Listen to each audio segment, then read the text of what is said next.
செங்கல்பட்டு மாவட்டம் புல்லாவரம் பேருந்து நிலையம் அருகே தமிழ்நாடு முஸ்லிம் முன்னேற்றக் கழகம் சார்பில் இஸ்லாம் மதம் தழுவிய பிற்படுத்தப்பட்டோருக்கான இடஒதுக்கீட்டை மறுக்கும் நீதிபதி ஜி.ஆர். சுவாமிநாதன் தீர்ப்பை கண்டித்து ஆர்ப்பாட்டம் நடைபெற்றது.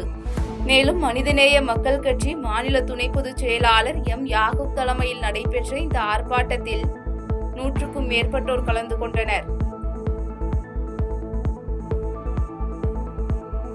திண்டுக்கல் மாவட்டம் பழனி வட்டாட்சியர் அலுவலகம் முன்பாக தமிழ்நாடு அனைத்து வகை மாற்றுத்திறனாளிகள் மற்றும் பாதுகாப்போர் உரிமைகள் சங்கம் சார்பில் சங்கத்தின் மாவட்ட செயலாளர் பகத்சிங் தலைமையில் கண்டன ஆர்ப்பாட்டம் நடைபெற்றது. மேலும் 100 நாள் வேலை திட்டத்திற்கான நிதியை குறைக்க கூடாது, திட்டத்தின் பெயரை மாற்றக்கூடாது உள்ளிட்ட கோரிக்கைகளை வலியுறுத்தி நடைபெற்ற இந்த ஆர்ப்பாட்டத்தில் மத்திய அரசின் திட்ட சட்ட நகல் எரிக்கப்பட்டது.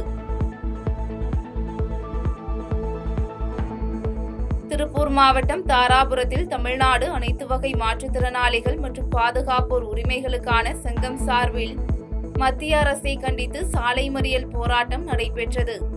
மேலும் மகாத்மா காந்தி தேசிய ஊரக வேலைவாய்ப்பு திட்டத்தின் பெயரை மாற்ற வலியுறுத்தி நடைபெற்ற இந்த சாலை மறியல் போராட்டத்தில் ஈடுபட்ட 50 மாற்றுத்திறனாளிகளை போலீசார் கைது செய்தனர்.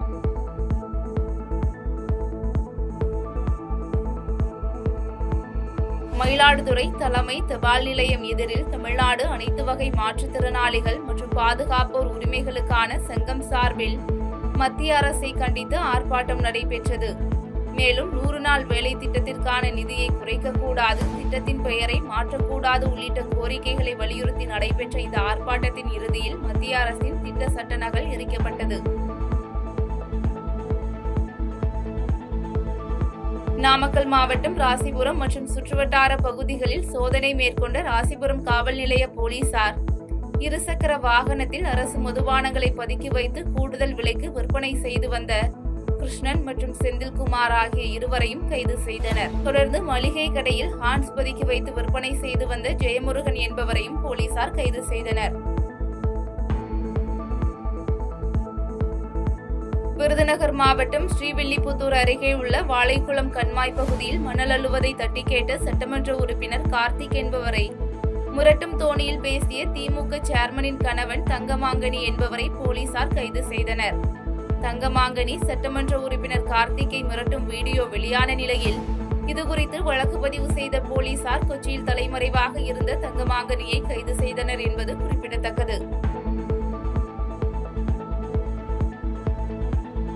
பொதுப்பணித்துறையில் பணியாற்றும் பல்நோக்கு ஊழியர்களுக்கு கடந்த 40 ஆண்டுகளாக பதவி உயர்வு வழங்கப்படாத நிலையில் உடனடியாக பதவி உயர்வு வழங்க வலியுறுத்தி பொதுப்பணித்துறை ஊழியர்கள் காலவரையற்ற தர்ணா போராட்டத்தில் ஈடுபட்டனர். மேலும் பொதுப்பணித்துறை ஊழியர் சங்கத்தின் மாவட்ட தலைவர் சிங்காரவேலன் தலைமையில் நடைபெற்ற இந்த போராட்டத்தில் கோரிக்கை நிறைவேறும் வரை போராட்டம் தொடரும் என தெரிவிக்கப்பட்டுள்ளது. பொதுப்பணித்துறையில் நீண்ட நெடுங்காலமாக MTS ஆக பணிபுரிந்து வருகிறோம். பலர் 22 ஆண்டுகள் 25 ஆண்டுகள் இருக்கிறார்கள். எங்களுக்கு ஒரு கட்டம் விதியை தளர்த்தி பதவி உயர்வு வழங்க வேண்டும் என்று காலவரையற்ற தர்ணா போராட்டத்தை நடத்தி கொண்டிருக்கிறோம். புதுவையில் இது போன்ற போராட்டங்கள் எங்கள் தலைமையில் நடந்து கொண்டிருக்கிறது. அரசு உடனடியாக நடவடிக்கை எடுக்கவில்லை என்றால் தொடர்ந்து போராட்டம் நடைபெறும் என்பதை தெரிவித்துக் கொள்கிறேன். திருச்சி மாவட்டம் தாத்தையங்கார்பேட்டை ஒன்றியத்திற்கு உட்பட்ட பகுதிகளில் செயல்பட்டு வரும் கோழி பண்ணைகளை அகற்றவும் புதிய பண்ணைகள் அமைப்பதை தடுக்கவும் கோரி கிராம மக்கள் திருச்சி நாமக்கல் சாலையில் மறியலில் ஈடுபட்டனர். இந்த மறியல் காரணமாக போக்குவரத்து பாதிப்பு ஏற்பட்ட நிலையில் சம்பவ இடத்திற்கு வந்த போலீசார் மற்றும் அரசு அதிகாரிகள் மாவட்ட நிர்வாகத்திடம் பேசி நடவடிக்கை எடுப்பதாக தெரிவித்த நிலையில் மறியல் கைவிடப்பட்டது. கடலூர் மாவட்டம் காரைக்காடு கேப்புத்தூர் கிராமத்தில் கால்நடை பராமரிப்பு துறையின் கீழ் 2.9 லட்சம் கால்நடைகளுக்கு தடுப்பூசி முகாம் நடைபெற்றது. இந்த முகாமினை மாவட்ட ஆட்சியர் சிபி ஆதித்ய செந்தில்குமார் தொடக்கி வைத்து கால்நடைகளுக்கு தாது உப்புகள், குடற்புழு நீக்கம் மற்றும் கால்நடை வளர்ப்புகளுக்கு பசுந்தீவனம் வழங்கினார். மதுரை ஆட்சியர் அலுவலகம் அருகே தமிழ்நாடு அனைத்து வகை மாற்றுத்திறனாளிகள் மற்றும் பாதுகாப்போர் உரிமைகளுக்கான சங்கம் சார்பில் சாலை மறியல் போராட்டம் நடைபெற்றது. மேலும் மகாத்மா காந்தி தேசிய ஊரக வேலைவாய்ப்பு திட்டத்தின் பெயரை மாற்றக்கூடாது, மாற்றுத்திறனாளிகளுக்கான 100 நாள் வேலைவாய்ப்பை முழுமையாக வழங்க வேண்டும் உள்ளிட்ட பல்வேறு கோரிக்கைகளை வலியுறுத்தி இந்த சாலை மறியலில் ஈடுபட்டவர்களை போலீசார் கைது செய்தனர். திருச்சி மாவட்டம் திருவெரும்பூர் பேருந்து நிலையத்தில் மத்திய அரசை கண்டித்து தமிழ்நாடு அனைத்து வகை மாற்றுத்திறனாளிகள் மற்றும் பாதுகாப்போர் உரிமைகளுக்கான சங்கம் சார்பில் சாலை மறியல் போராட்டம் நடைபெற்றது. இந்த போராட்டத்தில் மகாத்மா காந்தி தேசிய ஊரக வேலைவாய்ப்பு திட்டத்தின் பெயரை மாற்றக்கூடாது என்றும் 125 நாள் வேலை திட்டத்தை தள்ளுபடி செய்ய வேண்டும் என்றும் வலியுறுத்தப்பட்டது. மாற்றுத்திறனாளிகள் அனைவருக்கும் இந்த 100 நாள் வேலைவாய்ப்பு மகாத்மா காந்தி தேசிய ஊரக வேலைவாய்ப்பு ரொம்ப ஒரு யூஸ்ஃபுல்லான வேலை. வருஷத்துல 40 நாள் கொடுத்த கூட அந்த பணத்தை வச்சு தான் அவங்களாம் உதவித்தொகை 1500 ரூபாங்கிறப்ப அது கொஞ்சம் எங்களுக்கு ஹெல்ப்ஃபுல்லாக இருந்துச்சு. இப்போ அதுக்கும் ஒரு வழிகாட்டு நெறிமுறை இல்லாமல் சட்டத்தை மோடி அரசு போட்டிருக்காங்க. அதில் டிசபிள்டு பர்சனுக்கு என்ன வழிகாட்டுதல்னு தெரியல. அதனால எங்கள் மாநில மையம் கூடி இந்த போராட்டத்தை உடனடியாக நடத்தணும்னு சொல்லி இன்னைக்கு ஜூலை 1 கருப்பு தினமாக அறிவிச்சிருக்கிறோம்.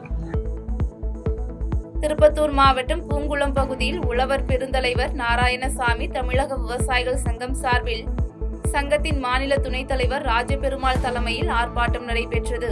இந்த ஆர்ப்பாட்டத்தில் பயிர்க்கடன் தள்ளுபடி செய்வதாக தேர்தலில் அளித்த வாக்குறுதியை தமிழக அரசு நிறைவேற்ற வேண்டும் என்றும் உழவர் உரிமை தொகையாக 3000 ரூபாய் வழங்க வேண்டும் என்றும் வலியுறுத்தப்பட்டது.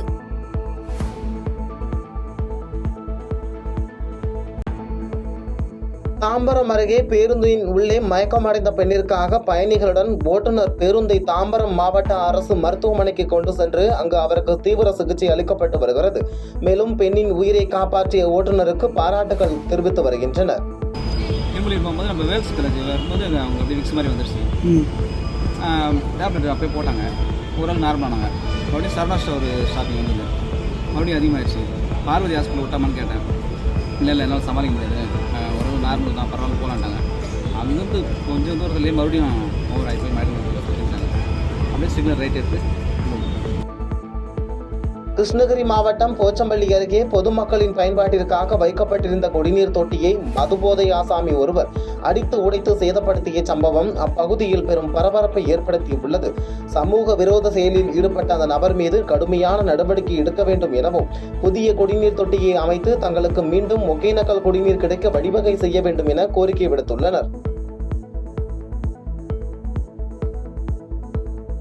கன்னியாகுமரி மாவட்டம் குன்னத்தூர் கிராமத்திற்கு உட்பட்ட குளத்தை கடந்த ஓராண்டாக தனிநபர் ஆக்கிரமித்து வைத்திருப்பதாக அப்பகுதி மக்கள் குற்றச்சாட்டு வைத்துள்ளனர். இந்நிலையில் குளத்தை அளப்பதற்காக வட்டாட்சியர், அலுவலக அளவீட்டாளர் மற்றும் அதிகாரிகள் மற்றும் போலீசார் வந்தபோது பொதுமக்கள் தடுத்து நிறுத்தி எதிர்ப்பு தெரிவித்தனர். கோவை மாவட்டம் வால்பாறை அருகே உள்ள சோலையாறு எஸ்டேட் தொழிலாளர்கள் குடியிருப்பு பகுதியில் 2 சிறுத்தைகள் நடமாடியது அப்பகுதியில் பொருத்தப்பட்டுள்ள கண்காணிப்பு கேமராவில் பதிவாகியுள்ள நிலையில் தொழிலாளர்களிடையே பெரும் அச்சத்தை ஏற்படுத்தியுள்ளது. மேலும் வனத்துறையினர் கண்காணித்து உரிய நடவடிக்கை எடுக்க வேண்டும் என்று அப்பகுதி தொழிலாளர்கள் கோரிக்கை விடுத்துள்ளனர். நெல்லையப்பர் கோயில் தேரோட்டத்தில் தேர் இழுக்கும் பெண்களிடம் கைவரிசை காட்டி பறித்த பெண் தொடர்பான வீடியோ காட்சிகள் சமூக வலைதளங்களில் வைரலாக பரவிய நிலையில் போலீசார் அந்த வீடியோ காட்சிகளின் அடிப்படையில் அந்த பெண்ணை கைது செய்து சிறையில் அடைத்தனர்.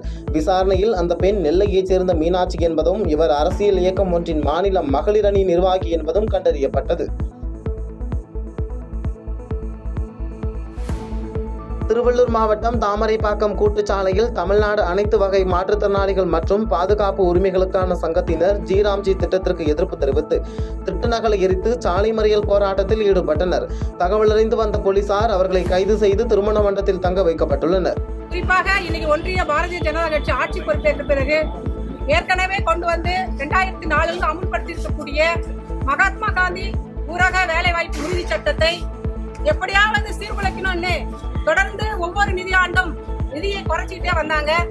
இப்ப கடந்த ஆண்டு பாத்தீங்கன்னு சொன்னா ஒரு புதிய திட்டத்தை அறிமுகப்படுத்துறாங்க. அது என்னன்னு பாத்தீங்கன்னு சொன்னா மகாத்மா காந்தி என்ற பெயரை நீக்கிட்டு பிபிஜி ராம்ஜி என்ற பெயர்ல ஒரு மொழி தெரியாத ஒரு பெயர்ல இன்னைக்கு ஒரு திட்டத்தை கொண்டு வராங்க. ஏற்கனவே வேலை வழங்கணும் என்ற ஒரு உறுதியான சட்டம் இருந்தது. மக்களுக்கு கிராமப்புறங்கள்ல ஏழை எளிய மக்களுக்கு மட்டுமல்ல, குறிப்பாக மாற்றுத்திறனாளிகளுக்கு ஒரு வாழ்வாதாரமாக அந்த தொழில் இருந்தது, வேலை வாய்ப்பு இருந்தது.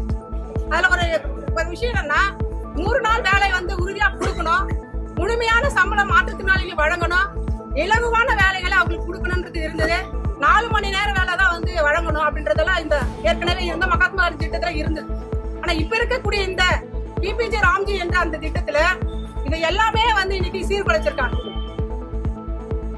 திருவள்ளூர் மாவட்டம் பொன்னேரி அடுத்த ஆவூர் கிராமத்தில் கோமாரி நோய் தடுப்பூசி போடும் முகாமினை மாவட்ட ஆட்சியர் மற்றும் சட்டமன்ற உறுப்பினர் ரவி ஆகியோர் இணைந்து தொடங்கி வைத்தனர். தொடர்ந்து செய்தியாளர்களிடம் பேசிய மாவட்ட ஆட்சியர், மாவட்டத்தில் 2,78,000 கால்நடைகளுக்கு தடுப்பூசி போட உள்ளதாகவும், மேலும் ஆரணி ஆற்றில் குப்பை கழிவுகளை கொட்டும் புகார் குறித்து ஆய்வு செய்து நடவடிக்கை எடுக்கப்படும் என உறுதியளித்தார். திட்டம், அந்த திட்டத்தின் கீழே 9வது சுற்றா நம்ம இங்க வந்து மாநில அரசு மத்திய அரசு இணைந்து இந்த கோமாரி நோய் தடுப்பூசி திட்டத்தை இன்னைக்கு செயல்படுத்திருக்காங்க. இன்னைக்கு ஸ்டார்ட் பண்ணிருக்கு. அது 1/7 இருந்து 10/8 வரைக்கும் போகுது. அதுல வந்து நம்ம டிஸ்ட்ரிக்ட்ல 2,70,000 கால்நடைகளுக்கு இந்த தடுப்பூசி போடுறோம். பெரிய மாடுன்னா ஒரு ஊசி போட்டு 6 மாசத்துல 2வது டோஸ், சின்ன கண்ணுக்குட்டின்னா ஒரு 45 நாள்லயே பூஸ்டர் கொடுக்கணும். இது வந்து முக்கியமா இந்த நோயால பக்கத்துல காற்றுல பரவுறதுனால பக்கத்துல வளர்ற மாடுகள் அது எல்லாமே பாதிக்கப்படுது, பால் குடிக்கிற கண்ணுக்குட்டியும் பாதிக்கப்படுது. அப்படிங்கிறதுனால இந்த தடுப்பூசி வந்து ரொம்ப அவசியம். அதனால கண்டிப்பா வந்து எல்லாரையும் 100% கவரேஜ் வந்து போட சொல்லியிருக்கோம். அதுதானே இன்னைக்கு ஆரம்பம். அதனால இன்னைக்கு ஆரம்பிச்சிருக்கோம். சிவகங்கை மாவட்டம் காரைக்குடி மாநகராட்சி பகுதியில் உள்ள சுவர்களில் சுவரொட்டிகள் ஒட்டுவதற்கு மாநகராட்சி ஆணையாளர் பாலு தடை விதித்ததற்கு பல்வேறு கட்சி நிர்வாகிகள் ஆணையாளரை சந்தித்து மனு அளித்து எதிர்ப்பு தெரிவித்தனர். இந்நிலையில் அரசு அலுவலக சுவர்களில் ஒட்டக்கூடாது என்றும், மாநகராட்சி அனுமதி பெறாமல் பேனர் வைக்கக்கூடாது என்றும், தனியார் சுவர்களில் அவர்களின் அனுமதியுடன் ஒட்டிக்கொள்ளலாம் என மாநகராட்சி ஆணையாளர் அனுமதி அளித்துள்ளார். சிவகங்கை மாவட்டம் திருபுவனம் பேரூராட்சியில் தலைவர் சேங்கை மாறன் தலைமையில் நடைபெற்ற ஆலோசனை கூட்டத்தில் புதிய வாரச்சந்தைக்கான ஏலத்தை ரத்து செய்யும் தீர்மானம் பெரும்பான்மை உறுப்பினர்களுடன் ஆதரவுடன் நிறைவேற்றப்பட்டது.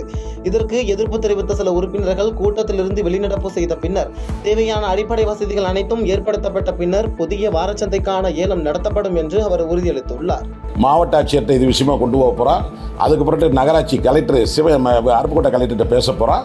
பேசி இதில் கடைகள் கட்டுவதற்கு வாய்ப்பு வசதிகளை உருவாக்கி உள்கட்டமைப்பு வசதிகளை பெருக்கி இந்த பேரூராட்சிக்கு இந்த தீர்மானம் இன்றைக்கு நிறுத்தப்பட்டது மட்டுமல்ல, அவரோடு கலந்து ஆலோசனை செய்வதற்காக நிறுத்தப்பட்டிருக்கிறது என்பதை தெரிவித்துள்ளேன்.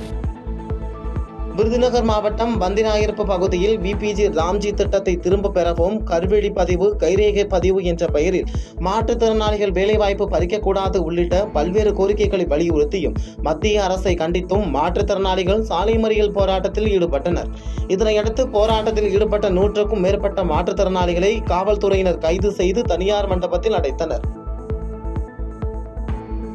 செய்திகளை உடனுக்குடன் தெரிந்து கொள்ள கீழ்க்கண்ட கேபிள் மற்றும் டிடிஎச் நெட்வொர்க்குகளில் எம்நாடு செய்தி தொலைக்காட்சியை காணுங்கள்.